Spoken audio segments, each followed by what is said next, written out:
अस्सलामुअलैकुम and a very good morning. जागो लाहौर में आप सबको खुश आमदीद कहते हैं। महमूनी बासिफ, मैं बिल्कुल ठीक ठाक हूँ जी। उम्मीद करती हूँ आप लोग जहाँ कहीं होंगे खैर आफियत से होंगे, ठीक ठाक होंगे, अपना ख्याल भी रख रहे होंगे और बसंत के लिए बहुत ज़्यादा एक्साइटेड भी होंगे हमारी तरह ही। लेकिन अभी उसके बारे में हम बात नहीं करने वाले। अभी हम सेहतमंद ज़िंदगी के हवाले से बात करने वाले हैं, क्योंकि उसके लिए लाजिम है कि हमारा जहन हर हाल में जो है ना वो मुस्बत रहे, हम हर हाल में अच्छा सोचें। सेहतमंद ज़िंदगी के लिए बहुत इम्पॉर्टेंट चीज़ है कि आपकी जो सोच है ना वो उसके अंदर क्या चीज़ें मौजूद हैं। आप किस तरह की सोच रखते हैं, मनफी सोच रखते हैं या फिर पॉजिटिव सोच रखते हैं। और ये भी लाजिम है कि हमारे आसपास हमेशा सब कुछ एक ऑर्डर या तरतीब में होना चाहिए। हर चीज़ अगर आसपास खूबसूरत हो, साफ़ सुथरी हो, तो हमारे जहन को तस्कीन मिलती है, सुकून मिलती है। और यही ज़हनी तस्कीन वो अंसर होती है, वो एलिमेंट होती है जो कि ज़िंदगी में मानवियत पैदा करती है। अब सवाल ये पैदा होता है कि इस ज़हनी सुकून को हासिल करने का तरीका क्या है। इसका तरीका बहुत ही सिंपल है और इसमें हमारा ज़रा सा ध्यान हो तो हम उसको आसानी से हासिल कर सकते हैं। अगर हम अपनी रोज़ाना की ज़िंदगी में हर चीज़ को उसकी असल जगह पर रखें और तरतीब से प्यार करें तो बहुत से कह लें कि मसले हल हो जाएंगे, उसके बहुत अच्छे नताइज हमें मिलेंगे। अपने घर में, स्कूल में आप जाते हैं, दफ्तर में हो या फिर जहाँ कहीं भी हो हम लोग मौजूद हों, वहाँ पर सफाई का ख्याल रखें। क्योंकि हमें ये तो बहुत ज़्यादा शिकायत होती है कि हुकूमत सफाई नहीं करती है, मगर ख़ुद से सफाई करने के लिए कोई भी तैयार नहीं होता है। हमें ख़ुद से सवाल करना चाहिए कि आखिर जो हमें सड़कों पर कूड़ा करकट नज़र आ रहा होता है वो कहाँ से आता है। ज़ाहिरी सी बात है, हम सब जैसे लोग वहीं पे कूड़ा फेंकते हैं, सड़कों पर निकलते हैं और गाड़ियों में से बाहर फेंक देते हैं। इसके बाद अगर अस्पतालों की सूरत हाल के ऊपर बात कर ली जाए तो वहाँ पर भी हमें पान के, थूक के निशानात दिखाई दे रहे होते हैं। क्या अब इस पर काबू पाना भी हुकूमत का काम है? ज़रा ये भी तो अपने आप से पूछे ना। कुछ चीज़ें ऐसी होनी चाहिए जो हमें अखलाकी तौर पर मालूम होनी चाहिए और हम लोग ख़ुद से उन पर अमल करें। पार्क्स में आप चले जाएं, रेलवे स्टेशन पर आप चले जाएं, दूसरे किसी भी सरकारी दफ्तर में आप देखें कि लोग सफाई का ख्याल नहीं रखते हैं और फिर यही लोग हर वक्त शिकायत भी करते हुए नज़र आते हैं। तो ये सारी चीज़ें हमारी अपनी वजह से ख़राब होती है और फिर हम कहते हैं कि ओहो हुकूमत कुछ नहीं कर रही है।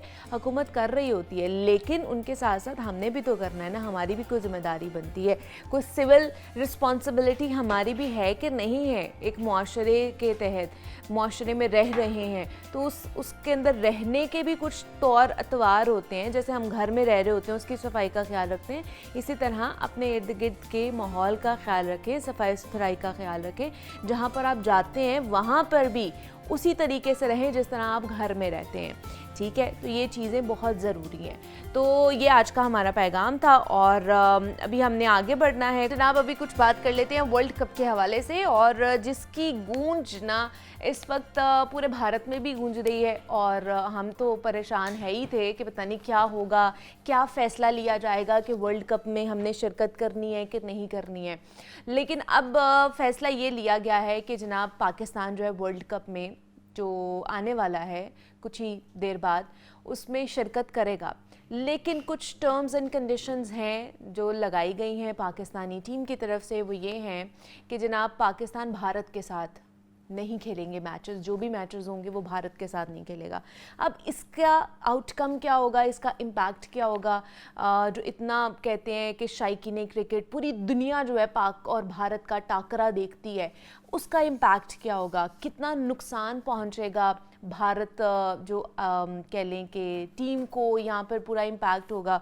उसके बाद अगर फाइनल में या सेमीफाइनल में आमने सामने आ जाते हैं तो फिर क्या होगा? ये भी बहुत से लोग सवाल उठा रहे हैं कि अगर पाक भारत टाकरा फाइनल में आ जाता है आमने सामने या सेमीफाइनल में तो फिर क्या होगा, फिर क्या फ़ैसला लिया जाएगा? तो इस पर हमने बात करनी है। इस पर बात करने के लिए काशिफ भट्ट साहब हमारे साथ स्टूडियोज़ में मौजूद हैं, स्पोर्ट्स एनालिस्ट हैं, उनसे बात करते हैं। काशिफ साहब आपको खुशामदीद कहते हैं जागो लाहौर में, कैसे हैं आप? ठीक ठाक? Thank you very much. Kashif साहब लास्टली भी हमने बात की थी कि हमें फ़ैसला लेना चाहिए, क्या लेना चाहिए, तो फ़ैसला तो ले लिया है कि चले हमने खेलना है वर्ल्ड कप से मतलब बाहर नहीं हो सकते हैं। हमारी अपनी भी कुछ कह लें कि ख्वाहिशात है कि हम जाए वहाँ पर, हम देखें कि हमारी टीम किस तरह खेल रही है। लेकिन ये जो फैसला लिया गया है कि पाकिस्तान जो है भारत के साथ कोई भी मैच नहीं खेलेगा, तो इसमें भारतीय मीडिया में सफ़े मातम बिछा हुआ है। इस वक्त चीखों पुकार हो रही है वहाँ पे कि ये हो क्या गया है हमारे साथ।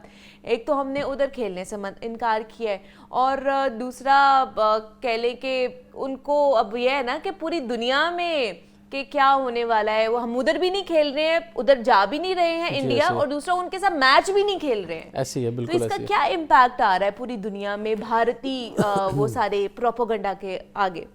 सबसे पहली बात यह है कि हम एज ए पाकिस्तानी और एज ए जितने भी क्रिकेटर्स हैं पूरी दुनिया में, जितने भी क्रिकेट लवर्स हैं, उनके लिए एक अच्छा है कि डिसीजन आया, और पाकिस्तान के लिए सबसे हम अपनी गवर्नमेंट के डिसीजन के साथ खड़े हैं। ये बड़ा अच्छा डिसीजन आया और एक फर्म स्टैंड लिया है हमारे गवर्नमेंट ऑफ पाकिस्तान ने भी और पाकिस्तान क्रिकेट बोर्ड के चेयरमैन ने भी कि हम कुछ नहीं करने वाले। हमने जो पहले हाइब्रिड मॉडल पे थे उसी पे हैं, और दूसरा अब जो करंट सिचुएशन है उसके मुताबिक जो है वो इंडिया के अगेंस्ट नहीं खेलेंगे। हम बांग्लादेश क्रिकेट बोर्ड को बैक कर रहे हैं। इनका बिल्कुल क्लियर मौक़िफ़ है पाकिस्तान क्रिकेट बोर्ड का, अगर बांग्लादेश वर्ल्ड कप खेलती है तो हम इंडिया के अगेंस्ट खेल लेंगे, सिंपल। और इंडिया को इस वक्त क्रिकेट की नहीं पड़ी हुई, इंडिया को सिर्फ प्रॉब्लम जो आ रही है फाइनेंशियल की आ रही है कि हमारे उनको जो 14,000 करोड़ के करीब उनको नुकसान होगा सिर्फ पाकिस्तान इंडिया के मैच अगर नहीं होता तो। 14,000 करोड़ अगर मैच नहीं होता है पाकिस्तान और इंडिया का। जी, ये आपको मैं अभी आइडिया से बता रहा हूँ कि इतना हो सकता है सिर्फ एक मैच से। उनको क्रिकेट की परवाह नहीं है, उनको सिर्फ अपने उसकी परवाह है जिसकी पर उनकी जो जैसे उनका वज़ीर-ए-आज़म है वैसे उनकी आगे क्रिकेट बोर्ड भी है, क्योंकि आपस में उनका चोली दामन का साथ है इस टाइम पे। वो देख रहे हैं कि यार अगर आईसीसी है, आईसीसी का चीफ भी तो इंडिया का है ना, वो आईसीसी की तरफ से नहीं देख रहे, वो इंडिया की तरफ से देख रहे हैं कि आईसीसी को काशिफ साहब कितना नुकसान हो सकता है? आईसीसी को किस चीज़ का नुकसान होगा? उनको नहीं, फाइनेंशियल नुकसान होगा, मान लिया, लेकिन आईसीसी क्यों स्टैंड नहीं ले रही बांग्लादेश के लिए? जब 3-4 बार पहले हो चुका हुआ है, वेस्ट इंडीज़ ने कहा था, इंग्लैंड ने कहा था हमने नहीं खेलना, ऑस्ट्रेलिया ने जिम्बाब्वे के अगेंस्ट नहीं खेले। जब पाकिस्तान में 96 में वर्ल्ड कप हुआ था तब वेस्ट इंडीज़ इंग्लैंड ने प्रॉब्लम की थी। अब ये 23 साल बाद दोबारा एक ऐसा एक प्रॉब्लम आया है तो उसको क्यों नहीं सॉल्व किया जा रहा? इसलिए कि बांग्लादेश छोटा कंट्री है, वो इंग्लैंड ऑस्ट्रेलिया वेस्ट इंडीज़ बड़े कंट्रीज थे। तो मेरे ख्याल से बड़ा अच्छा डिसीजन है, और एक ये मैसेज भी होगा पूरी दुनिया क्रिकेट के लिए कि सबसे बड़ी चीज़ है पीस, और प्लेयर्स की जो हिफाजत है वो बहुत ज़रूरी है। तो मेरे ख्याल से यहाँ पे इंडिया को सिर्फ और सिर्फ प्रॉब्लम जो आ रहा है वो क्रिकेट का नहीं आ रहा, जो पहले भी इस प्लेटफॉर्म पे कहते रहे हैं, हर जगह मैं भी कहता रहा हूँ उनको क्रिकेट की परवाह नहीं है, इसलिए उनका डिक्लाइन शुरू हो चुका है।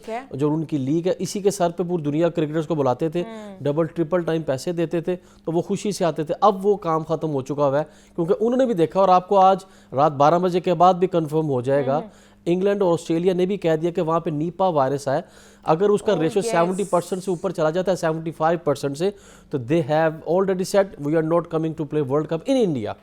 सो they should rethink about this कि वर्ल्ड कप जो है वो श्रीलंका में चला जाए। जी ऐसे ही है, इसलिए मैं कह रहा हूँ कि उनको वर्ल्ड कप की परवाह नहीं लग रही। अदरवाइज वो इसके भी बात करते हैं ना कि यार वो नीपा वायरस के लिए उन्होंने क्या किया है, उनकी अपनी आवाम की परवाह भी नहीं उनको कि वहाँ पे जो वायरस हो रहा है लोग मर रहे हैं, लोगों को प्रॉब्लम आ रही है, उनकी आवाम को प्रॉब्लम आ रही है, छोटे छोटे बच्चे उस पर उसकी वजह से परेशान हैं। लेकिन वो हम बात कर रहे हैं पाकिस्तान के मैच की। इसलिए एक तो पाकिस्तान को बहुत चाहते हैं, वो बड़े दिल से चाहते हैं, वो हर वक्त पाकिस्तान करते रहते हैं।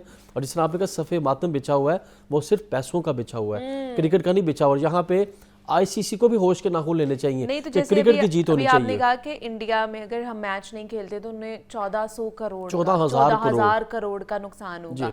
तो अगर फाइनेंसेस के तौर पर देखा जाए तो जो ब्रॉडकास्टर्स होंगे उनको कितना नुकसान होगा, आईसीसी को कितना नुकसान होगा, अगर फंड्स के हिसाब से या पैसों के हिसाब से देखा जाए तो। आप सिर्फ एक तरफ से ना देखें, पाकिस्तान इंडिया मैच से ब्रॉडकास्टर्स जो गेट मनी है और वहाँ पे जो जितना भी रेवेन्यू इकट्ठा होना है पूरे वर्ल्ड कप को पाकिस्तान इंडिया के मैच से ही होना है। और पूरी दुनिया का जितना भी सट्टा होता है, जितने भी हमारे बुकीज होते हैं, और मैच ही एक होता है, पाकिस्तान इंडिया का मैच या फिर फाइनल मैच, दैट्स इट। और अगर वो मुझे मेरे लिए बड़ी सरप्राइज की बात है, उधर से कोई बात नहीं आ रही। क्यों? इस वक्त डोमिनेंसी आईसीसी में जो इंडिया की है। तो दूसरे तरफ ये मैं बता दूं कितनी पाकिस्तान के लिए खुशी की बात है कि Pakistan 55 million accounts $55 million Pakistan cricket board में मेरे अंदाजे के मुताबिक उनके अकाउंट में है। अच्छा। और इंडियन क्रिकेट बोर्ड के अकाउंट में बिलियंस US डॉलर्स हैं। तो वो पाकिस्तान की बैकिंग कर रहा है।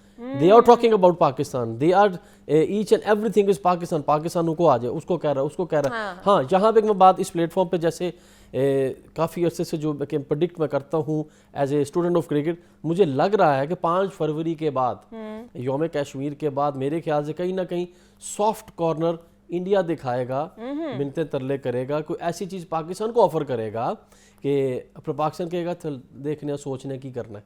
ये मैं आपको इस प्लेटफॉर्म पे बता दूं। अच्छा, ऐसा हो सकता है। मतलब कश्मीर डे के बाद जो है ना, ये थोड़ा मिन्नतें तरले तो वो अभी भी कर रहा है। नहीं वो कर रहे हैं इनडायरेक्टली ना, इनडायरेक्टली तो हर जगह से आ रहा है। जैसे करना चाहिए ना, पाकिस्तान एक पावर है, पाकिस्तान टाइगर्स है। पाकिस्तान जो है ना, दुनिया में पाकिस्तान के बगैर दुनिया मुकम्मल नहीं है मेरे ख्याल से। क्योंकि नबी पाक सल्लल्लाहु अलैहि वसल्लम की बिशारत पे बना हुआ है और 5 दिन पाक पे, तो उस पर तो कोई कह ही नहीं ना सकता। तो मेरे ख्याल से जरा जिस तरीके से कहना चाहिए ना वो कहेंगे। तो 10% से 15% है कि पाकिस्तान रीथिंक कर सकता है इस बारे में, थोड़ा सा रीथिंक कर सकता है अगर हो सकता है। अच्छा, इससे अगर हट के बात कर ली जाए तो ओवरऑल हमारी टीम अब अच्छा परफॉर्म कर रही है। प्लेयर्स अब थोड़ा सा गियर अप होना शुरू हो गए हैं, फॉर्म में आना शुरू हो गए हैं। हम देख रहे हैं अभी जो ये ऑस्ट्रेलिया के साथ भी हमारी सीरीज हुई है, बड़ी कमाल की सीरीज हुई है, क्लीन स्वीप किया हमने उन्हें 3-0 से। तो मतलब अब हमारे जो एक्सपेक्टेशंस थी ना, वो दोबारा से बहाल होना शुरू हो गई हमारी टीम से। देखिए जी, पाकिस्तान ने ऑस्ट्रेलिया को पहली बार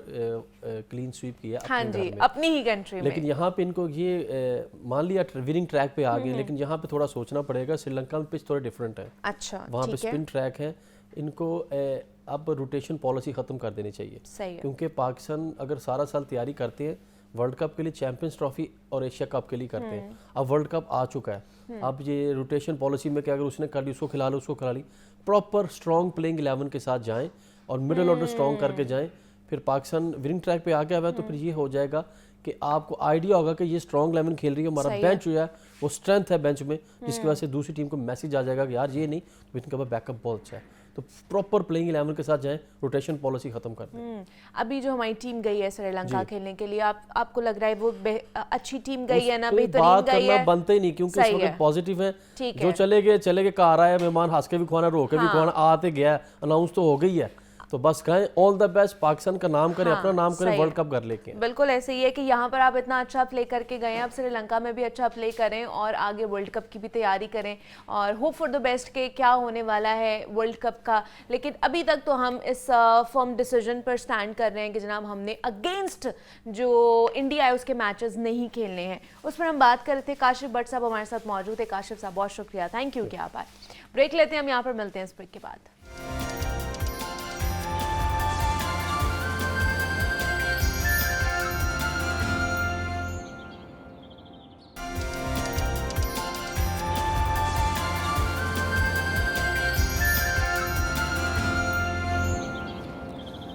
जागो लाहौर में आप सब लोगों को खुश आमदीद कहते हैं जनाब। खामोशी में लिपटी वो रात जब आसमान के दरवाजे खुलते हैं और ज़मीन पर बसने वाले गुनाहगार बंदों को पुकारा जाता है।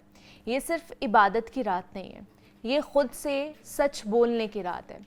आज अगर आंख नम हो जाए, दिल कांप जाए और ज़मीर जाग उठे तो समझ लीजिए कि शब बारात ने असर दिखा दिया। कहा जाता है कि इस रात अल्लाह ताला अपनी रहमत से झुककर पूछता है कि कोई माफ़ी मांगने वाला है। सोचिए कि अगर आज भी हमने दिल ना बदला तो फिर कब? हमने रिश्ते तोड़ दिए, दिल दुखाए, गुनाहों को मामूल बना लिया, मगर आज की रात हमें मौका देती है कि सब कुछ छोड़कर लौट आने का। ये रात चीख चीख कर कह रही है कि अभी वक्त है। सजदे में गिर जाओ, आंसू बहाओ और कह दो कि अल्लाह मैं हार गया, मुझे अपना बना ले। लिहाजा आज हम उसी रात की अहमियत और फजीलत के हवाले से बात करने वाले हैं और इस पर बात करने के लिए हमारे साथ स्टूडियोज़ में मौलाना फ़िदा रहमान साहब मौजूद हैं और उनसे शब बारात के हवाले से बात करते हैं। फ़िदा साहब आपको खुश आमदीद कहते हैं जागो लाहौर में। बहुत शुक्रिया।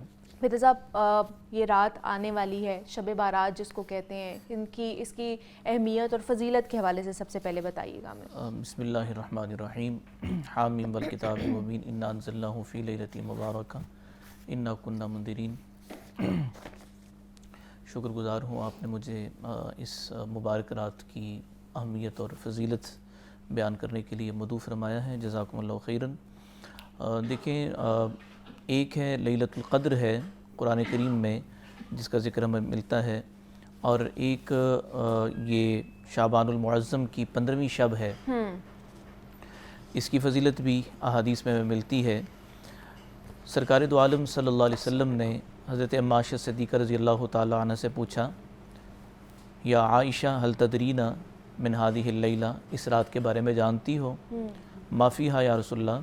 तो सैयदा आयशा सिद्दीक़ा रज़ियल्लाहु ताला अन्हा ने अर्ज़ किया, या रसूलल्लाह सल्लल्लाहु अलैहि वसल्लम, आप ख़ुद ही बयान कीजिएगा। तो सरकार दो आलम सल्लल्लाहु अलैहि वसल्लम ने जो फरमाया उसका मफ़हूम ये है कि हर पैदा होने वाले बच्चे का नाम लिखा जाता है, और जिसको यानी इंतकाल करना होता है उसका नाम भी लिखा जाता है। लोगों के आमाल उठाए जाते हैं, लोगों को रिस्क यानी जो रिस्क उनके लिए नाजिल होना होता है वो भी लिखा जाता है। बाकी देखिए कि इस मग़फ़िरत आम्मा वाली रात में कुछ लोग ऐसे भी होंगे जिनकी मग़फ़िरत नहीं होगी कि जब तक कि वो तौबा न कर लें।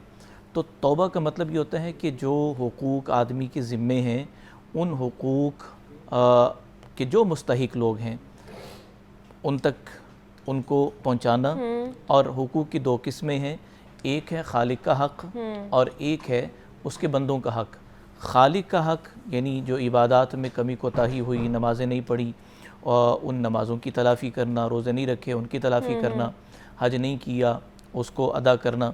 और बंदों के हुकूक का मतलब ये है कि किसी का नाजायज़ मतलब कब्ज़ा कर लिया, हक़ गज़ब कर लिया, तो उसकी अदायगी की हर मुमकिन कोशिश करना, सही है, ताकि तौबा का दुरुस्त माना जो है वो आदमी उसका मिस्दाक ठहर सके कि अल्लाह मैंने तौबा कर ली है, क्योंकि तौबा ही पर अल्लाह जल्ला वाला का वादा है।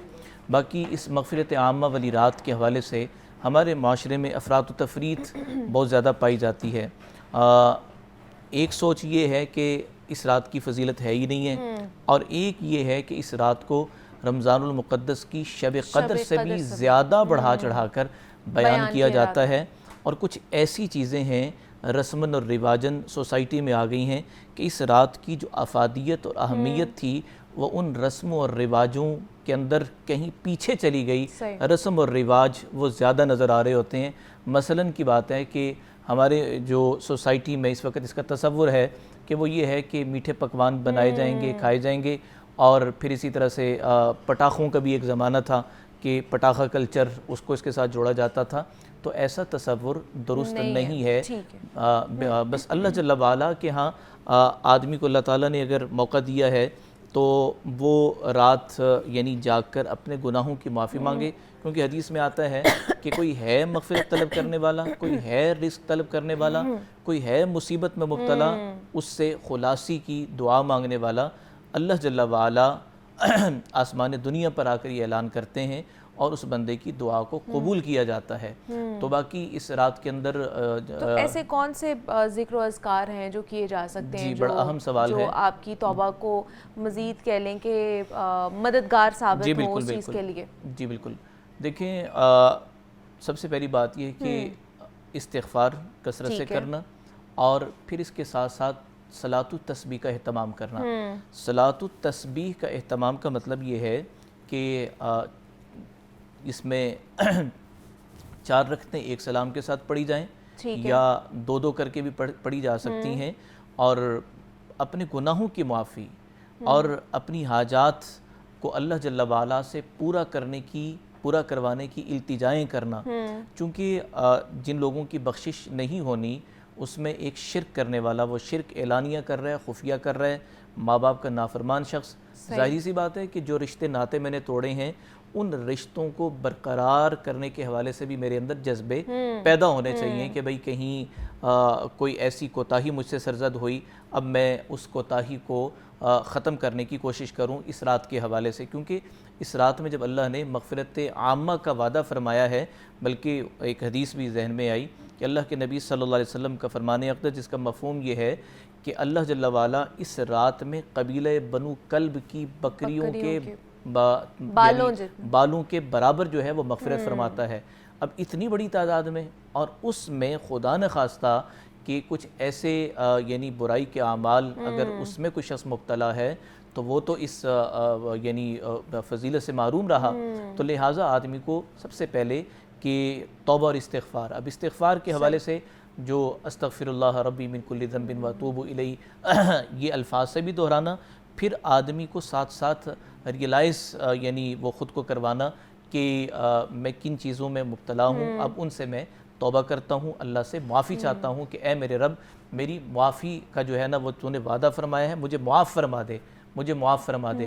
शिरक में मुब्तला है, वालिदैन की नाफरमानी में मुब्तला है, और रिश्ते नाते तोड़ने के कोई ऐसे उससे जो है ना आमाल सरजद हुए, उनसे तौबा तायब हो। चूँकि देखिए सबसे बड़ी बात यह है कि रिश्ते और नातों को तोड़ना, कहीं बेटा बाप से नाला है, कहीं बाप बेटे से जुदा है, जिसको कि सोसाइटी में बहुत ज़्यादा चल रहा है। तो इस हवाले से देखिए कि हमारा दीन कितना खूबसूरत है। ठीक है, शब बारात के हवाले से हम बात कर रहे थे, उसकी अहमियत और फजीलत के हवाले से, इसमें किस तरह के ज़िक्र व अज़कार हमें करने चाहिए, क्या मामूल हमारा होना चाहिए, क्या अमाल हमने करने हैं, इस पर हम बात कर रहे थे। मौलाना फ़िदा रहमान साहब हमारे साथ मौजूद थे स्टूडियोज़ में। फ़िदा साहब बहुत शुक्रिया आपके वक्त का कि आप आए। ब्रेक लेते हैं, हम यहाँ पर मिलते हैं इस ब्रेक के बाद।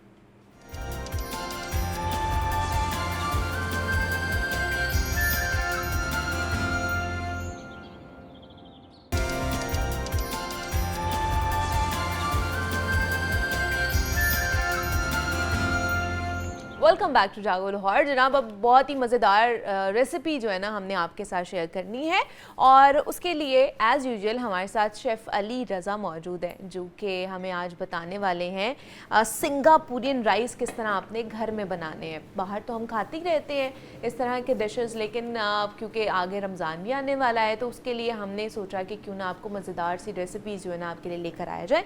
तो शेफ़ अली से आपकी मुलाकात कराती हूँ मैं। शेफ़ अली, आपको वेलकम कहते हैं, कैसे हैं? ठीक ठाक है अल्हम्दुलिल्लाह, शुक्र अल्लाह का। किधर गायब थे आप? मैं, मुझे पता चला आप गए हुए थे कहीं कंपटीशन कुछ कराने। नहीं, कंपटीशन में कराची गया हुआ था। अच्छा, सही है, ठीक है। आज सिंगापुरियन राइस लेकर आए हैं आप? जी, आज सिंगापुरियन राइस बना रहे हैं। ये सिंगापुर से आए हैं? नहीं, ये सिंगापुर से नहीं है, वहाँ से जाकर पूछना नहीं है इनको। सिंगापुर के साथ इनका कोई ताल्लुक नहीं है, पहले बता रहा हूँ आपको। सिंगापुरियन राइस क्यों कहा जाता है? ये जिस तरह उन्होंने बनाया था ना, अब डेवलप हो गए, बहुत अच्छे बन गए हैं। अच्छा। ये मेरे ख्याल 1990 में डिश आई थी, लॉन्च हुई थी। सही है। तो वो बिल्कुल सिंपल न्यूडल के साथ खाते थे राइस। अच्छा। जी जी। अभी जो पाकिस्तान में बन रहे हैं या पूरी दुनिया में बन रहे हैं, वो चिकन के साथ बन रहे हैं, चिकन न्यूडल और राइस। ओके जी। वहाँ पर इस तरह की नहीं है? नहीं, वहाँ पे मतलब सिंगापुर में ये डिश एग्जिस्ट नहीं करती जी, है। वहाँ पे सिर्फ राइस न्यूडल के साथ खाए जाते हैं। अच्छा, और हमने इसमें चिकन भी डाल दिया और बाकी चीजें भी ऐड ऑन कर दी हैं। ओके, चलिए अब हमें बताएं कि हमारे वाली जो डिश है उसके लिए क्या क्या चीजें चाहिए, कौन कौन से इंग्रेडिएंट्स चाहिए? सबसे पहले चाहिए गार्लिक।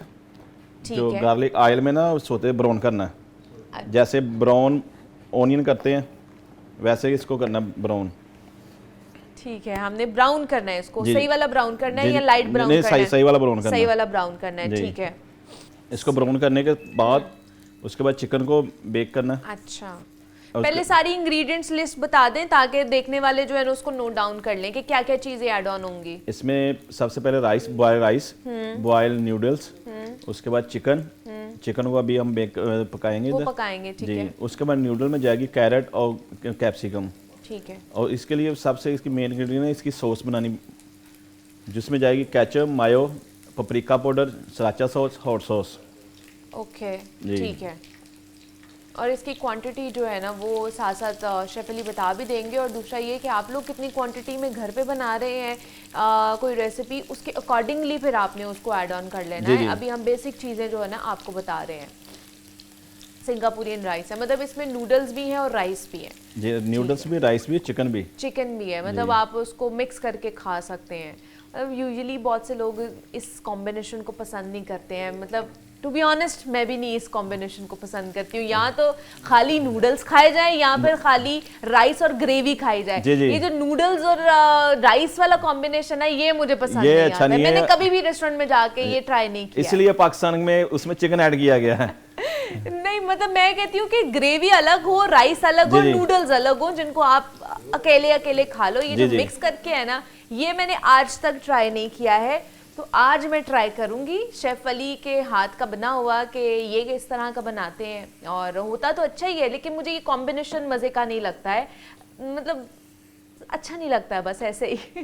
तो देखते हैं कि आज किस तरह का बनता है और वो ट्राई करके फिर आपको मैं बताऊंगी कि क्या उसका टेस्ट कैसा है। अभी जो गार्लिक है आपने वो उसको ब्राउन कर जी लिया? गार्लिक ब्राउन कर लिया। ठीक है। इस ऑयल को वेस्ट नहीं करना, इसी ऑयल में चिकन फ्राई करना हमने। ओके, चिकन आप कौन सा वाला ब्रेस्ट पीस जी ले रहे हैं या ब्रेस्ट कौन सा? पीस लिया मैंने। ठीक है, जी ओके। और इसको हमने फुल डन करना है? जी फुल डन करेंगे हम। सही है।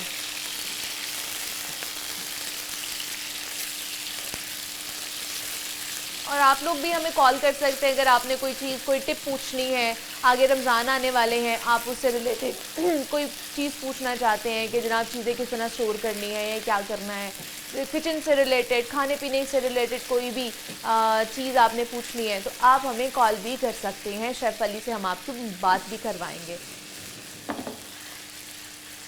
और इसके लिए चावल कौन से चाहिए हमें? चावल का जौन से मर्जी लेने, कोई भी ले ले। जी जी। सही है। अभी हम कायनात बनाएंगे। अच्छा, जी। कायनात बनाएंगे, कायनात चावल बनाएंगे। कायनात चावल ठीक है, कायनात चावल जो है ना वो हम बनाएंगे। यूजुअली लोग कहते हैं ना वो चावल टूट जाते हैं हमारे, जी, जी। हमको पका रहे होते हैं। वाइट चावल भी इवन दो के लोग कहते हैं कि वो टूट जाते हैं। चावल तो का जब उसको रखने के लिए कि वो खिला खिला सा चावल रहे, उसके लिए बताएं कि आप लोग क्या करते हैं रेस्टोरेंट में? रेस्टोरेंट में सबसे पहले उसको भिगोना पड़ता है आधा घंटा। अच्छा, जब बॉयल करना, बॉइलिंग टेम्परेचर पे ला के पानी को, हाँ। उसमें ऑयल और विनीगर, वाइट विनीगर आपने डालना है। ओके।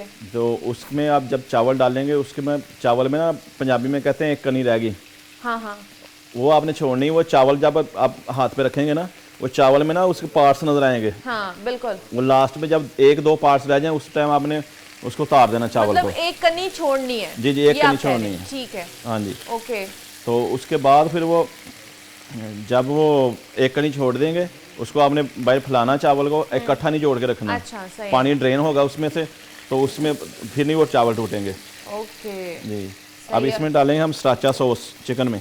ठीक है जी, ठीक है। अच्छा, हमारे साथ साकिब हैं, मोहम्मद साकिब हैं लाहौर से। अस्सलाम वालेकुम। जी वालेकुम सलाम। जी साकिब साहब, क्या पूछना चाहते हैं? जी मैं शेफ अली से पूछना चाह रहा हूँ कि ये ब्रोकली होती है जो सैलेड में यूज करते हैं हम, जी जी। तो उसको हम किस तरह से, इसको रेसिपी क्या होगी, उसको कैसे बनाएंगे ब्रोकली को, यानी कि इसको वो थोड़ा सा बता दें तरीका।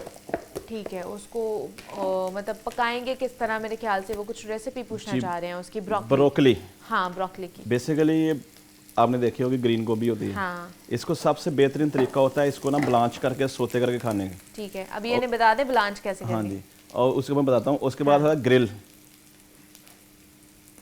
हाँ, किस तरह करनी है आप? जी, ग्रिल करके खा सकते हैं, सबसे अच्छा तरीका जो। उसके बाद इसको स्टीम सोते करके खा सकते हैं। इसको ब्लांच करने का तरीका ये है मेरे भाई कि इसको आपने लेना है, इसको करना है बॉयल, बॉइलिंग टेम्परेचर पे ला के ना, फुल पानी गर्म हो उसमें 1 मिनट के लिए बॉयल करना आपने। उसके बाद इसको आपने बाहर निकाल के बिल्कुल ठंडे पानी में डाल के इसको, इसकी फ्रेगनेंस भी अच्छी बन जाएगी जब आप ठंडे पानी में डालेंगे। तो उसके बाद इसको ना करना है, सोते करना आपने। सोते करना, तो उसमें चिकन पाउडर, वाइट पेपर और एक साल्ट का हल्का सा टेस्ट लगाना आपने। तो फिर आप इसको चाहे सैलड में यूज़ कर लें, चाहे वैसे ही खा लें आप। ठीक है जी। Okay, broccoli. अब ये इसके अंदर हम नूडल्स जो है ना वो जा रहे हैं। आपने कौन से वाले नूडल्स यूज़ किए हैं? ये रेगुलर नूडल्स हैं बाजार से। रेगुलर वाले जी, नूडल्स जी। यूज़ किए हैं, ठीक है, जिन्हें स्पेगेटीज कहा जाता जी है। जी, स्पेगेटी कहा ठीक जाता है। है, ये नॉर्मल वाली स्पेगेटीज जो हैं वो आप ले सकते हैं और वो यूज़ कर लें आप। ठीक है, इसमें हमने गाजर का इस्तेमाल किया है और साथ साथ शिमला मिर्च जो है जिनको क्यूब शेप में कट करके, और उनको पहले सौते किया है ऑयल के अंदर। और उसके अंदर कोई चीज़ नहीं डाली थी हमने? नहीं, उसके अंदर कोई चीज़ नहीं ठीक है, डाली। और उसके बाद फिर हमने नूडल्स जो बॉयल किए हुए हैं ऑलरेडी उनको ऐड ऑन करके, अभी आपने केचप डाली है जी, केचप डाली, ये पपरिका पाउडर और है। ये पेपरिका पाउडर डाल रहे हैं। जी, ठीक है, और इसके बाद ये सराचा सॉस है। सही है, और इसके अंदर ये सराचा सॉस भी गई है। पहले भी जो चिकन पकाया है उसके अंदर भी सराचा सॉस ही जस्ट गई है और नमक थोड़ा सा गया है। जी, जी। और अभी जो नूडल्स पकड़े हैं उसके अंदर भी सिर्फ सराचा सॉस, केचप और नमक जो है ना वो ऐड ऑन किया है। नमक ऐड ऑन किया हमने जी, नमक और ऐड ऑन जो है पेपरिका पाउडर भी ऐड ऑन किया है हमने, ठीक है। और अब आपने इसको बड़ा अच्छे तरीके से मिक्स करना है ताकि आपकी जो नूडल्स हैं वो भी टूटे ना, इस तरह आपने इसको मिक्स करना है।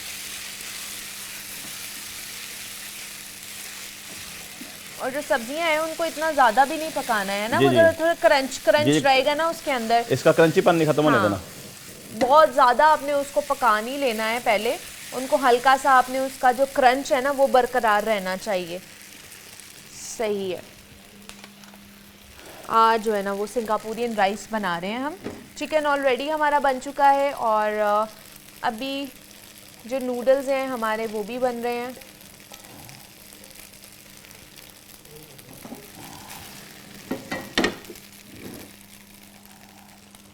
इसको हम साइड पे रख देते हैं।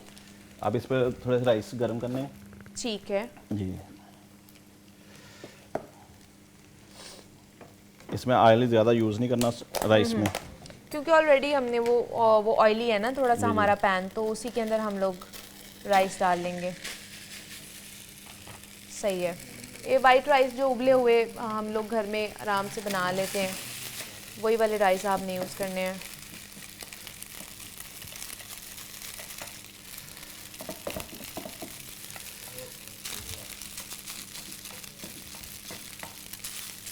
और ये आप रमज़ान में भी बना सकते हैं।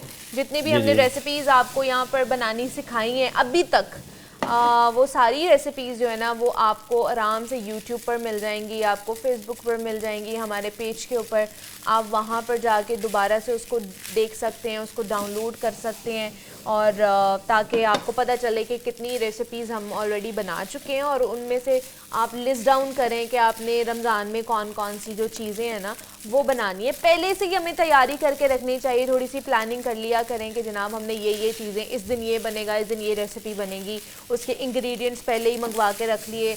अगर आपको लगता है कि वो हाफ डन करके हम रख सकते हैं तो उनको वो भी करके रखें, अभी से ही प्लानिंग हमें कर लेनी चाहिए। इसमें प्लेट में सबसे पहले राइस की लेयर आएगी।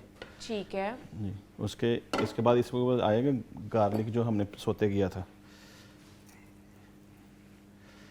साबुत गार्लिक हम उसमें डाल रहे हैं। जी जी, सोते किया हुआ। ठीक है। उसके बाद इसके ऊपर लेयर आनी है चिकन की। ओके, जो चिकन हम लोगों ने बनाया है ना वो जी, जी। वाला चिकन जो है। उसके बाद इस पे आएगी राइस और नूडल्स। नूडल्स, ठीक है। जो थर्ड लेयर है वो आपने नूडल्स की करनी है। जी जी। ओके। और ये जो अभी आपने सॉस बनाई है ना जो यूज़ कर रहे हैं, ये ज़रा बता भी देना है आपने लोगों को कि किस तरह बनाई है। ये सॉस सिंपल है, इतनी इजी है। अच्छा। इसमें मायो लेनी है, मायो में साथ केचप डालनी, केचप के साथ सलाचा सॉस। मायो जो मायोनीज होती है जी, जी, सिंपल मायो। वाली वो जी, जी, चाहिए हमें। जी सिंपल वाली मायो। ठीक है, उसके अंदर क्या करना उसके अंदर केचप डालनी है ठीक है, और उसमें पेपरिका पाउडर डालना है। और पेपरिका पाउडर, जी। सिर्फ केचप, मायो और पेपरिका जी, जी। पाउडर। ठीक है, इसके अलावा सराचा सॉस तो नहीं ऐड ऑन किया? नहीं, इसमें सलाचा नहीं ऐड की। ठीक है। जी। इसमें सिंपल जो इसकी ऊपर वाली ये आप देख रहे हैं जो सॉस है जिसने अपना काम दिखाना है इस सारे रेसिपी के अंदर, जी, जी। वो सॉस है। उसके अंदर जो है ना आपने सिर्फ और सिर्फ मायोनीज, जो सिंपल वाली मायोनीज होती है उसका इस्तेमाल करना है, केचप ऐड ऑन करनी है और साथ साथ पेपरिका पाउडर। और ये देख सकते हैं कि बहुत ही खूबसूरत से जो है ना आज की हमारी मज़ेदार सी रेसिपी तैयार हो चुकी है।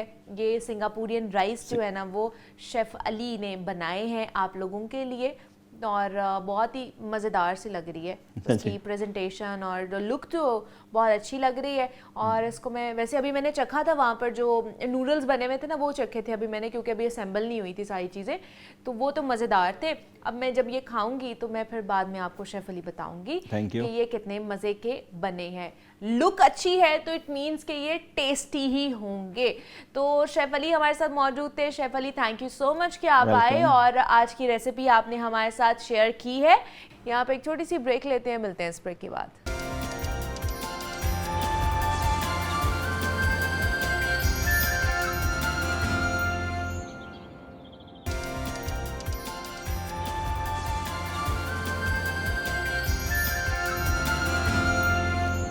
वेलकम बैक टू जागो लाहौर। जनाब अब कुछ सेहत के हवाले से बात करते हैं और ख़ासतौर पर आंखों के हवाले से कि अल्लाह पाक ने आंख आँखें भी हमें जो दी हैं कि हम खूबसूरत से अल्लाह के दिए गए जो नज़ारे हैं, कुदरत के नज़ारे हैं, उनको देख सकें, लेकिन अपनी ही गलतियों की वजह से हम अपनी आँखों की जो नज़र है उसको कमज़ोर कर लेते हैं। बहुत सी हैबिट्स ऐसी हैं जिनकी वजह से हमारी नज़र के ऊपर असर पड़ता है और फिर मुख्तलिफ़ बीमारियां हैं आंखों की, वो जन्म लेना शुरू कर देती हैं। तो आज हम मोतिये के हवाले से बात कर रहे हैं, काला और सफ़ेद मोतिया। इसके बारे में तो हम जानते ही हैं कि ये दोनों टर्मिनोलॉजीज़ हैं और ख़ास तौर पर अगर कॉमन देखा जाए तो पाकिस्तान में या हमारे यहाँ पर रीजन में जो सफ़ेद मोती है वो बहुत ज़्यादा कॉमन है।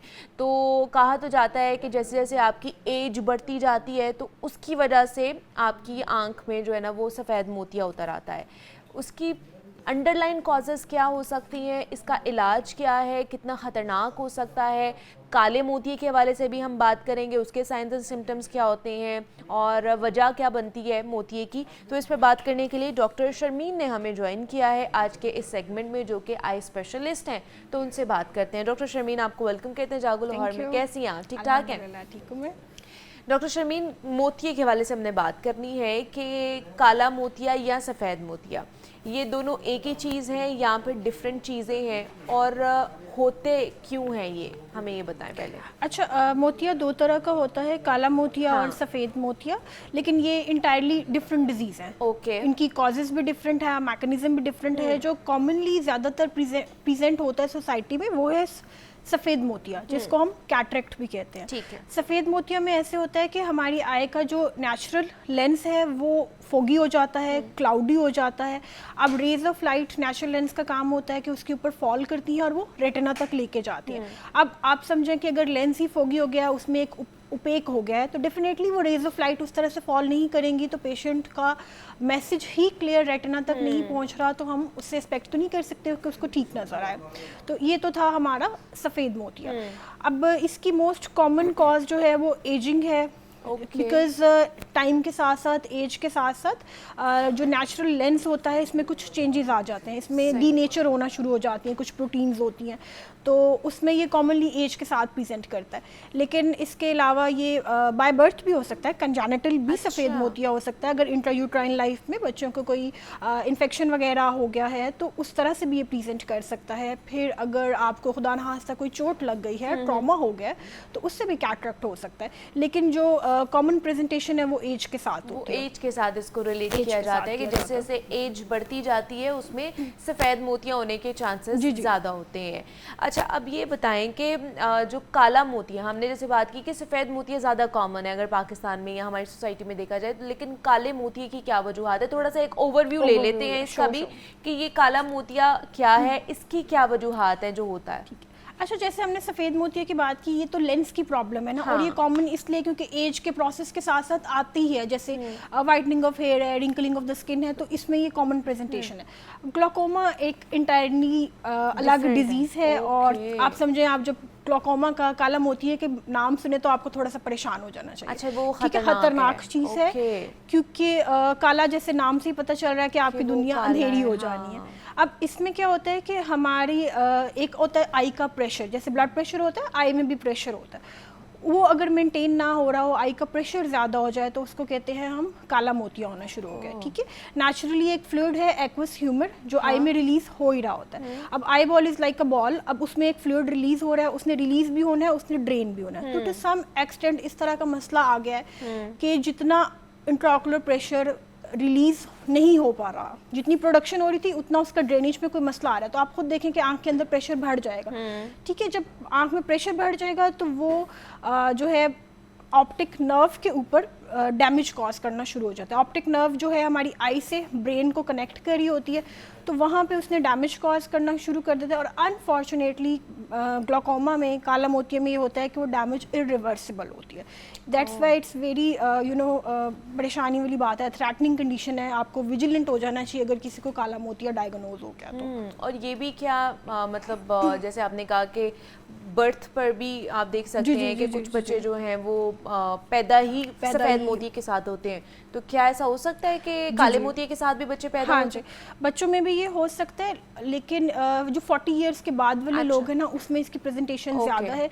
और परेशानी वाली बात भी ज़रा 40 इयर्स में बाद में होती है, क्योंकि बच्चों में हमें कुछ सिम्टम्स ऐसी मिल जाती हैं जिसकी बेसिस पर आई बॉल साइज बड़ा होता है, तो आप एग्जामिनेशन करा लेते हैं और आपको पता चल जाता है कि इसमें ग्लोकोमा हो सकता है। 40 इयर्स में बाद वाली कंडीशन में ये है कि इसकी एज सच कोई सिम्टम्स नहीं आती, ये रूटीन एग्जामिनेशन में पकड़ा जाता है, और जब तक सिम्टम्स आती हैं तब तक बहुत ज़्यादा नुकसान हो चुका होता है और इरिवर्सिबल डैमेज हो चुकी होती है, तो इसलिए इसको हम साइलेंट किलर कहते हैं कि इसका पता बहुत देर बाद चलता है। ओह माय गॉड, तो इसलिए कहा जाता है कि एटलीस्ट डॉक्टर को चेक करा लें, आप अपने सारे टेस्ट जो है ना हेड टू टो आपके सारे टेस्ट होने चाहिए हर 6 महीने बाद, या एटलीस्ट हर साल में एक दफ़ा ज़रूर होने चाहिए। हम जैसे हमें लगता है कि अच्छा हमारी आँख में कुछ हो रहा है, या फिर रैश हो रहा है, पिंक आई हो रहा है, या फिर रेड हो रहा है, रेडनेस हो रही है, तो हम लोग जाके कोई भी ओवर द काउंटर जाके ड्रॉप्स यूज़ कर लेते हैं। हमें नहीं पता होता उसमें स्टेरॉइड्स कितने परसेंट हैं, कितने परसेंट नहीं है। उससे भी हो सकता है, उससे भी हो सकता है। स्टेरॉइड से तो आपको ग्लाकोमा भी हो सकता है और कैटरेक्ट भी हो सकता है, इसलिए उसके इस्तेमाल को कभी भी डॉक्टर की हिदायत के मुताबिक ही करना चाहिए, उसके बगैर नहीं करना चाहिए। अच्छा, हम तो ऐसे ही जाते हैं ओवर द काउंटर जाके, हम लोगों को तो मिल जाता है ना, ये प्रैक्टिस है ना हमारी सोसाइटी की, इसी तरह की है। बिल्कुल। यहाँ पर घर में हम लोगों ने वो जो है क्या उसको रोज वाटर के नाम पर हम वो भी आंखों में डाल लेते हैं, इस तरह की चीज़ों से भी ये ट्रिगर हो सकता है। बिल्कुल हो सकता है, क्योंकि उसमें भी आपको नहीं पता कि क्या डला हुआ है। तो इन चीज़ों का बड़ा एहतियात करने की ज़रूरत है। इसका मतलब है हमें कि जनाब हम आंखों में क्या चीज़ यूज़ कर रहे हैं, आप ओवर द काउंटर जाके ख़ुद से प्रिस्क्राइब करके ले रहे हैं, या घर में हम लोग रोज़ वाटर के नाम पर जो है ना हम आंखों में जो है ना उसका भी इस्तेमाल कर रहे होते हैं। कॉलर हैं हमारे साथ, नसरीन है, उन्होंने हमें कॉल की है, उनसे बात कर लेते हैं। अस्सलाम वालेकुम। वालेकुम अस्सलाम। जी नसरीन साहिबा, कैसी हैं आप? ठीक है? हाँ जी ठीक हूँ बेटा, मैंने आंख का ना ऑपरेशन करवाया था। ठीक है। तो उन्होंने बाद में बताया कि काला मोतिया है, तो अब दोनों आंखों में काला मोतिया, लेकिन मैं ना हॉस्पिटल गई थी, उधर चेक करवाया था, उन्होंने ड्रॉप्स लिख के दिए हुए, लेकिन मेरी वो आंख की ना पेन नहीं जाती, बड़ी दर्द हर वक्त रहती है और आंख से पानी भी निकलता रहता है। ठीक है, उन्होंने ठीक है, चलें इसके मुतालिक ना डॉक्टर शर्मीन से हम जान लेते हैं। नसरीन साहिबा, बहुत शुक्रिया आपने कॉल की है, इनके लिए क्या जी ऐसा हो सकता है कि किसी पेशेंट को सफ़ेद मोतिया था तो उसको साथ काला मोतिया भी हो, ये दोनों इकट्ठे भी प्रेजेंट कर सकते हैं। तो सफ़ेद मोतिया के लिए तो ऑपरेट कर दिया गया, वो नेचुरल लेंस रिमूव कर दिया जाता है और आर्टिफिशियल लेंस इम्प्लांट कर दिया जाता है।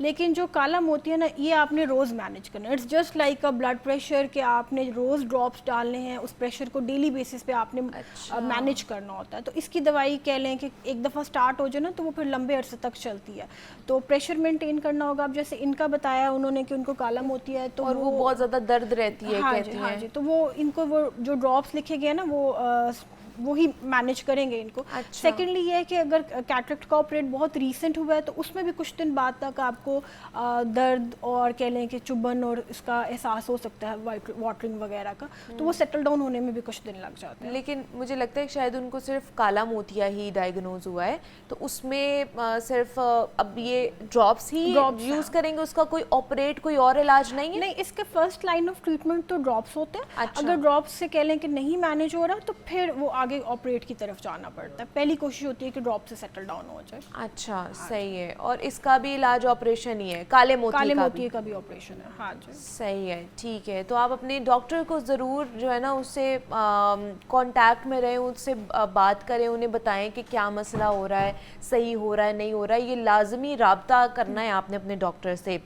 अच्छा ठीक है जी, हम मोती के हवाले से बात कर रहे थे, काला मोतिया और ख़ास तौर पर सफ़ेद मोतिया होता क्या है उस पर हमने बात करनी है, और बल्कि कर रहे थे। डॉक्टर शर्मीन हमारे साथ मौजूद थी। Doctor Sharmeen, thank you so much कि आप आई और इसके ऊपर बात की है। अभी आगे बढ़ते हैं जनाब, और कुछ नौजवानों के हवाले से बात कर लेते हैं। और आजकल नौजवानों में गुस्सा बहुत ज़्यादा, हाई टेम्पर बहुत ज़्यादा, शॉर्ट टेम्पर बहुत ज़्यादा होते जा रहे हैं, फिर फ्रस्ट्रेशन डिप्रेशन बहुत ज़्यादा बढ़ती जा रही है हमारे आजकल की नौजवान नस्ल के अंदर, क्या वजह है? सोशल मीडिया का इस्तेमाल है या फिर और स्ट्रेस, एंजाइटी या फिर डिप्रेशन की वजह से ये चीज़ें बहुत ज़्यादा पाई जा रही हैं? तो इस पर आज हमने बात करनी है। उसका कोई हल भी तो ऑब्वियसली होना चाहिए या होगा जो हमें नहीं पता है, क्योंकि वो मुश्किल में अगर हमारे बच्चे हैं तो उनको निकालना भी तो हमारी ही जिम्मेदारी है ना। तो इस पर हमने बात करनी है। इस पर डॉक्टर आमना मौज़म ने हमें ज्वाइन किया है, जो कि माहिर नफ्सियात हैं। उनसे बात करते हैं। डॉक्टर आमना, आपको वेलकम कहते हैं जागो लाहौर में। कैसी हैं आप? ठीक ठाक हैं? बिल्कुल ठीक, आप कैसी हैं? मैं भी बिल्कुल ठीक ठाक। डॉक्टर आमना, ये जो डिजिटल दौर से गुजर रहे हैं हम, डिजिटल और एआई इरा में हैं इस वक्त मौजूद हम, और इस दौर में मौक़े ज़्यादा हैं, अपॉर्चुनिटीज़ बच्चों के लिए निस्बतन हमारे से जब हम पढ़ रहे थे या जवान हो रहे थे, अब ज़्यादा है उनके पास अपॉर्चुनिटी। तो फिर भी हमारी यंग जनरेशन फ्रस्ट्रेट क्यों हमें नज़र आती है? क्या वजह है इसकी कि हर चीज़ होने के बावजूद वो खुश नहीं है, वो फ्रस्ट्रेट हैं, हर टाइम वो गुस्से में रहते हैं? क्या वजह है इसकी? अच्छा, अपॉर्चुनिटीज़ तो मैं आपसे बिल्कुल अग्री करूंगी कि बहुत ज़्यादा पहले से बेहतर है। मतलब हर इंडिविजुअल को घर बैठे, because of the global world, आपको पूरी दुनिया में मौजूद अपॉर्चुनिटीज़, अपने कंट्री में मौजूद अपॉर्चुनिटीज़, उसकी बहुत अच्छी अवेयरनेस है। लेकिन उसके साथ साथ एक और चीज़ भी बढ़ गई है। जैसे जैसे अपॉर्चुनिटीज़ बढ़ी हैं, वैसे वैसे कंपटीशन जो है वो भी बढ़ गया है। आपको ये चीज़ बहुत अच्छे से पता होगी कि पहले किसी के इतने ज़्यादा मार्क्स नहीं आया करते थे, ठीक है? और फर्स्ट डिवीजन लेना कोई जुए शील लाने के बराबर होता था, जो हमारे से एक एल्डर जनरेशन थी उस दौर में तो बहुत ही एक मुश्किल काम होता था कि किसी के BA में, MA में कोई बहुत ज़्यादा नंबर आ जाए। अब तो नंबर सबके पास हैं, क्योंकि हम लोग चले गए हैं वैल्यूएशन की डिफरेंट टेक्निक्स पे, MCQs, इस तरह की ऑब्जेक्टिव चीज़ों के ऊपर। तो नंबर सबके पास हैं, लेकिन उसके बाद वो अपॉर्चुनिटीज़ जो हैं उसको टारगेट करने के लिए, उस तक पहुंचने के लिए जो वेज़ हैं वो डिफ़िकल्ट हो गए हैं, क्योंकि हर बंदा जो है उसके पास प्रोफाइल है, हर बंदा जो है उसके पास ग्रेड्स हैं, तो फिर उस अपॉर्चुनिटी को लेना कैसे है? तो ये भी एक बहुत डिफ़िकल्ट चीज़ है जो लोगों को फ्रस्ट्रेट करती है। क्योंकि आप देखें, जब आप लोग अब जैसे अभी रिसेंटली मेडिकल कॉलेजेस में एडमिशन हुए हैं, और आपको पता है कि जहाँ पर गवर्नमेंट के मेडिकल कॉलेजेस का मेरिट ख़त्म होता है, साथ ही स्टार्ट हो जाता है प्राइवेट कॉलेजेस। और स्टूडेंट सोचता है कि मैंने इतने ज़्यादा मार्क्स लिए but still I am not able to make it up, तो फ्रस्ट्रेशन होती है। तो ये चीज़ है कि फ्रस्ट्रेशन के सोर्सेज क्या हैं, फ्रस्ट्रेशन को हमने समझना कैसे है, उसके लिए वही बात है जो मैं हमेशा से कहती आई हूँ, आपके प्रोग्राम में भी और अदर चैनल्स पे भी मैं ये बात करती हूँ।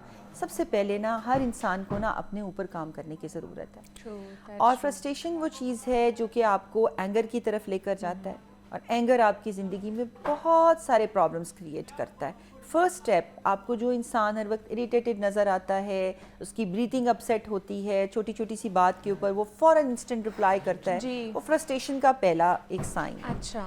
और लो टॉलरेंस फॉर फ्रस्ट्रेशन हमारे पूरे माशरे का मसला है, बहुत ज़्यादा है, क्योंकि यहाँ पर बात को बर्दाश्त करना, प्रोसेस करना, और वो चीज़ें लिंक करती हैं हमारी इमोशनल वल्नरेबिलिटी के साथ।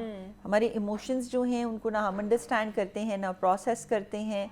तो इस पे मैं ज़रूर चाहूँगी कि आज हम थोड़ी सी बात करें कि जो फ्रस्ट्रेशन बढ़ी है उसको हमने आइडेंटिफाई करके कम कैसे करना है। अच्छा, मतलब लो इमोशनल कह लें कि एबिलिटी होने की वजह से फ्रस्ट्रेशन ज़्यादा हो सकती है, ये इसका एक मैकेनिज्म इसको कह सकते हैं हम। बिल्कुल, अगर आप इमोशनली वल्नरेबल हैं तो वो बात जिसके ऊपर आपको गुस्सा नहीं भी आना चाहिए, वो भी आप रैशनली थिंक करके उसको प्रोसेस करके बेहतर उसका सलूशन सोच सकते हैं, उस पर भी आप गुस्सा करेंगे। सही है। लेकिन ये जो हम खुद को मुसलसल दूसरों के साथ जो compete कर रहे होते हैं या फिर मवाजना कर रहे होते हैं, कंपैरिजन में चले जाते हैं, ये भी क्या फ्रस्ट्रेशन का एक कह लें कि वजह बन सकती है? हाँ, करंट टाइम्स में ये एक नया फिनोमिना है जिसको मैं समझती हूँ कि हर इंसान जो है वो बहुत ज़्यादा glamorous side of the other person picture देखता है। जैसे मैं देख रही हूँ कि ये 3 या 4 लोग बहुत ज़्यादा, जिस मेरे सोशल मीडिया पे ये फ्रेंड्स छाए हैं, ठीक है, हाँ। ये बहुत पार्टी कर रहे हैं, ये बहुत इनका यो कल्चर है, लाइफस्टाइल बड़ा अच्छा है, वो तो कामयाब हैं, खुश भी हैं। एग्जैक्टली। और कई लोग अपनी जर्नीज पोस्ट करते हैं कि मैंने 5 साल में ये डिफिकल्टीज देखी, फिर मुझे ये सक्सेस मिली, तो ग्लोरीफाई करके ना बहुत सारी चीज़ों को बताते हैं। सही है। अच्छा, अब उसको देखने के 2 तरीके हैं। एक तरीका तो ये है कि आप उसमें से कोई अच्छी लर्निंग्स, कोई टेक अवेज लें कि अच्छा ये अगर डिफ़िकल्ट टाइम था तो टाइम की अच्छी बात ये है कि अच्छा भी गुजर जाता है, बुरा भी गुजर जाता है, और आप एक मोटिवेशन लें। लेकिन बहुत कम लोग जो है वो कंटेंट को इस पॉइंट ऑफ व्यू से देखते हैं। ज़्यादातर लोग इस पॉइंट ऑफ व्यू से देखते हैं कि ये चीज़ें जो इनके पास हैं या अपॉर्चुनिटीज़ इनके पास हैं ये मुझे नहीं मिली, हमारे पास क्यों नहीं है। ठीक है, तो उससे वो फ्रस्ट्रेट होना शुरू हो ये जाता जो वाई होता है ना, ये सबकी जिंदगियों में ये जो कहते हैं ना, ये बढ़ाता है फ्रस्ट्रेशन को कि हमारे पास वो चीज़ क्यों नहीं है। मुझे लगता है हर इंसान की जिंदगी का वाई फर्क है, क्योंकि हर इंसान की जिंदगी दूसरे से फर्क है, बिल्कुल, क्योंकि ऐसे हर है। एक जैसा अपॉर्चुनिटीज नहीं मिलती लाइफ में, आपको एक जैसी जो है वो प्रॉब्लम्स भी नहीं एक जैसी मिलती। तो हमें मतलब एक हम कंपैरिजन अनड्यू जो करते हैं बहुत ज़्यादा, ये सही नहीं है। अभी कुछ अर्सा पहले मैंने एक बहुत बड़ी प्राइवेट सेक्टर कंपनी है, उसके एम्प्लॉयज़ की हम लोग वहाँ पे फ्रस्ट्रेशन के बहुत इश्यूज़ आ रहे थे, तो हमने उनकी असेसमेंट की। उसमें हमने ये देखा कि वो सारे लोग चूँकि ऑलरेडी गेमिंग की फील्ड से अटैच थे, ऐप डेवलपमेंट और गेम्स बनाना और खेलना, मुस्तकिल वो स्क्रीन के साथ अटैच रहते थे। तो उनके लिए कंपनी जो उनका एक मेंटल थोड़ा सा डिटॉक्स करने के लिए एक्टिविटीज़ रखी हुई थी, वो गेम्स थी कि क्रिकेट मैच खेल लें आप, और उसमें भी कंपटीशन में कुछ प्राइसेस उनको मिलते थे इस तरह की, कौन सी टीम खेल रही है। तो मैंने उनका पूरा एनालिसिस करने के बाद कहा कि ये तो ऑलरेडी इनका जो काम है वही कंपटीशन बेस्ड है कि कितनी जल्दी कोई ऐप बना रहा है। फिर उनको रिलैक्स करने के लिए भी आप एक और कॉम्पिटिटिव स्पोर्ट्स में डाल रहे हैं, which is not good for them, क्योंकि कॉन्स्टेंट कंपैरिजन और कंपटीशन जो है वो इटसेल्फ आपकी फ्रस्ट्रेशन के लिए बहुत ज़्यादा, आप समझे कि एक रूम प्रोवाइड करता है और आपकी बहुत ज़्यादा लो टॉलरेंस हो जाती है। तो थोड़ी सी मुझे लगता है कि अगर हम किसी को फ्रस्ट्रेशन से करना चाह रहे हैं कि ब्रेक देना चाह रहे हैं, तो वो जो नॉन कॉम्पिटिटिव एक्टिविटीज़ हैं, जैसे कोई आर्ट रिलेटेड वर्क है, कोई आपने नेचुरल सीनरी में कहीं चले गए, आप देखें आजकल लोग कॉर्पोरेट ट्रेनिंग्स में कोई मालम जब्बा जाके ट्रेनिंग करा रहे हैं, ठीक है, कोई हॉक्स पे जाके ट्रेनिंग करा रहे हैं। तो ऐसे खुले इन्वायरमेंट में जाके जहाँ आप रूटीन से हटें और आप सीनरी देखें, नेचुरल ब्यूटी देखें, उन चीज़ों को एंजॉय करें, और आप प्ले में, आर्ट्स में चले जाएं, कोई तब इस तरह की चीज़ें जो कलर्स हैं, पेंटिंग्स हैं, म्यूज़िक है, ब्रिस्क वॉकिंग है, ये वो चीज़ें हैं जो नेचुरली हर इंसान regardless of its profession, age and gender, frustration को नीचे लाने में बहुत हेल्प करती हैं। लेकिन क्या डॉक्टर आमना, फ्रस्ट्रेशन को, ये इस तरह के प्रॉब्लम को नज़रअंदाज करना ये ख़तरनाक, ये डेंजरस भी हो सकता है हम लोगों के लिए, अगर हम इसको कंटिन्यूसली इग्नोर कर रहे हैं, हम कह रहे हैं अच्छा चलो हम ठीक हो जाएंगे, या कोई और अगर इस चीज़ से गुजरा है तो हम कहते हैं ठीक हो जाएगा with the passage of time, अभी टेम्परेरी फ्रस्ट्रेशन हो रही है, कोई बात नहीं, गुस्सा है, एंगर है, सेटल डाउन हो जाएगा। लेकिन क्या इस तरह नज़रअंदाज करना खतरनाक हो सकता है उस पर्सन के लिए? बिल्कुल हो सकता है, क्योंकि फ्रस्ट्रेशन खुद ब खुद कभी खत्म नहीं होती। अच्छा। जिन लोगों की लो टॉलरेंस पर फ्रस्ट्रेशन है ना बिल्ट इन, वो टाइम के साथ बढ़ सकती है, नीचे ऑटोमेटिकली नहीं आ सकती अनलेस उसके लिए कोई एफर्ट की जाए। अब पहले तो वो फ्रस्ट्रेशन है, छोटी छोटी चीज़ों पे इरिटेशन है, दूसरे का पॉइंट ऑफ व्यू नहीं ले रहे, कॉन्फ्लिक्ट्स बढ़ते जा रहे हैं, फिर आप उस कॉन्फ्लिक्ट को मैनेज नहीं करे, फ्रस्ट्रेशन पे काम नहीं करे, वर्बल आउटबर्स्ट हैं, लड़ाइयाँ हैं, झगड़े, हमें अक्सर सड़कों पे खड़े लोग लड़ते नजर आते हैं, ऑफिसेज में हम लड़ाइयाँ देखते हैं, घरों में हम डोमेस्टिक वायलेंस, मारपीट, इतना कुछ देखते हैं। ये सब कुछ कहाँ से स्टेम होता है? ये आपकी बेसिक सबसे पहले फ्रस्ट्रेशन से ये चीज़ें शुरू होती हैं। और फिर सबसे ज़्यादा इजी जो आपके पास एक्सप्रेस करने की जगह होती है वो अपना घर होता है, जिससे हम देखते हैं कि बच्चों को भी लोग मारते हैं, अपने स्पाउसेस के साथ लड़ते हैं, अक्सर अगर आदमी हैं तो वो बीवियों के ऊपर हाथ उठाते हैं। तो ये सारी चीज़ें स्टेम तो फ्रस्ट्रेशन से होती हैं ना। इवन आप बाज़ों का इतने ब्रूटल केसेस देखते हैं कि किसी आदमी ने अपनी माँ को मारा जो 70-80 साल की थी। यकीन नहीं आता ऐसे कैसे हो सकता है, क्योंकि सेल्फ कंट्रोल लूज हो जाता है ना आपका, क्योंकि आपको पता ही नहीं आप क्या कर रहे हो। आपने अपनी वो एंगर को बढ़ाते बढ़ाते इस लेवल पे ले आए कि वो ब्रस्ट हो गया। तो इसलिए जो है वो बहुत सारे मेंटल हेल्थ डिसऑर्डर्स वो लिंक करते हैं इसके साथ, क्योंकि ये एंगर जो है वो बहुत सारी चीज़ों की तरफ, जहनी बीमारियों की तरफ और जिस्मानी बीमारियों की तरफ भी लेके जाता है। तो it's not that a small thing to be ignore, और अगर हम इसे कॉन्स्टेंटली प्रेस करते जाएं और किसी को हम अवेयरनेस ना दें, इसके ऊपर काम ना करें, तो ये ओवरऑल ना सिर्फ एक इंसान के लिए बल्कि सोसाइटी के लिए भी बहुत डेंजरस है। जैसे कंट्रीज़ की लिस्ट आती है ना, 20 मोस्ट एंग्रीएस्ट कंट्रीज़, आप देखें उसके अंदर ज़्यादातर किस तरह के कंट्रीज़ के नाम है। ऑल्दो मैं 100% बिलीव नहीं करती कि वो बहुत ऑथेंटिसिटी से बनी हुई है, but there are countries who are happy, जहाँ पे हमें लोग खुश नज़र आते हैं, स्माइलिंग नज़र आते हैं। मतलब आप दुनिया में ट्रेवल करें, आई एम श्योर आपने भी देखा होगा कि कहीं दूसरे कंट्रीज़ में हम जाते हैं, एक पासर भाई आपको स्माइल आपको देके smile चला करके जाता चला है। जाता वी है, डू हाँ। नॉट हैव दिस तो वो कल्चर। आपका पूरा दिन नहीं क्या पता अच्छा गुजर जाता है। हमारे यहाँ पे आप स्माइल भी नहीं कर सकते। हम ये कॉन्सेप्ट भी नहीं रखते कि हम एक स्ट्रेंजर को स्माइल पास Smile कर करेंगे, सकते हैं, यहाँ उसका exactly. कुछ और मतलब निकल आएगा। एग्जैक्टली हाँ, हर जगह पे मसले मसाइल और होते हैं ना। बिल्कुल ऐसे ही है। बहुत ही अच्छे तरीके से डॉक्टर आमना ने हम सबको बताया कि फ्रस्ट्रेशन होती क्या है, किस तरह ओवरकम किया जा सकता है इस चीज़ को। और डॉक्टर आमना हमारे साथ मौजूद थी। Thank you so much doctor Amna कि आप आई और फ्रस्ट्रेशन के ऊपर हम बात कर रहे थे, क्यों हमारी सोसाइटी में इतनी प्रिवेल करती जा रही है। मुझे इजाज़त दीजिए, अपना बहुत सारा ख्याल रखिएगा।